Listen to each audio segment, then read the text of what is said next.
Page 73, Marvelous Medicine number 3. Here it is, cried Mr. Killiecranky, rushing into the kitchen. 1 carton of flea powder for dogs and 1 can of brown shoe polish.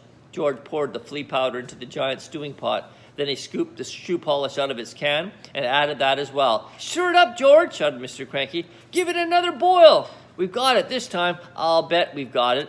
After Marvelous Medicine number 3 had been boiled and stirred, George took a cupful of it and ran to the yard to try another chicken. Mr. Cranky ran after him, flapping his arms and hopping with excitement. Come on and watch this, he called out to Mrs. Cranky. Come and watch us turning an ordinary chicken into a lovely, great big one that lays eggs as large as footballs.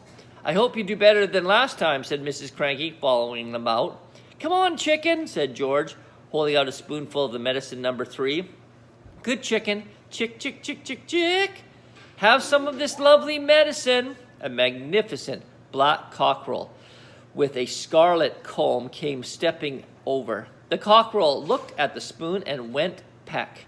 Cock-a-doodle-doo, squawked the cockerel, shooting up into the air and coming back down again. Watch him now, cried Mr. Cranky. Watch him grow. Any moment he's going to start getting bigger and bigger. Mr. Killiecranky, Mrs. Cranky, and little George stood in the yard staring at the black cockerel. The cockerel stood still and looked as though it had a headache.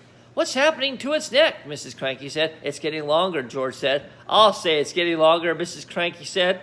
Mr. Cranky for once said nothing. Last time it was its legs, Mrs. Cranky said. Now it's its neck. Who wants a chicken with a long neck? You can't eat a chicken's neck. It was an extraordinary sight. The cockerel's body hadn't grown at all, but the neck was now about 6 feet long. All right, George, Mr. Cranky said. What else have you forgotten? I don't know, said George. Oh, yes, you do, Mr. Cranky said. Come on, boy, think. There's probably just one vital thing missing, and you've got to remember it. I put in some engine oil from the garage, George said. Did you have that on your list? Eureka, cried Mr. Cranky. That's the answer. How much did you put in? Half a pint, George said. Mr. Cranky ran to the garage and found another half pint of oil.